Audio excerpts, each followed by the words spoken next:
Per l'ex amministratore delegato Vincenzo Consoli e altri 4 manager di Veneto Banca, la procura di Treviso, che indaga sul crack della Popolare, si appresta a chiedere il rinvio a giudizio con le accuse di associazione a delinquere finalizzata alla truffa aggravata.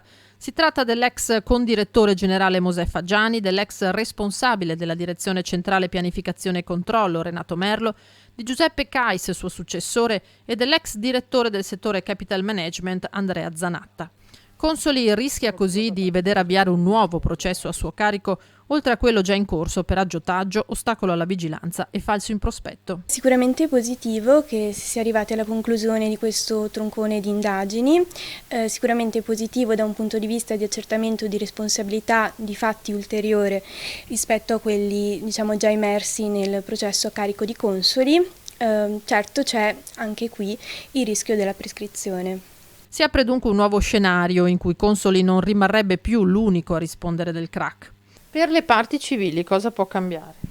Per le parti civili può cambiare assolutamente non soltanto un possibile futuro riconoscimento dal punto di vista economico, ma anche morale, cioè l'accertamento di responsabilità su quanto occorso con il crack della banca. I risparmiatori danneggiati stanno intanto ricevendo gli indennizi del 30% che il governo Conte si era impegnato a corrispondere. È novità da pochi giorni che stanno procedendo anche nell'erogazione degli indennizi per le domande prioritarie che avevano indicato come requisito quello di avere un patrimonio immobiliare inferiore al 2018 a 100.000 euro.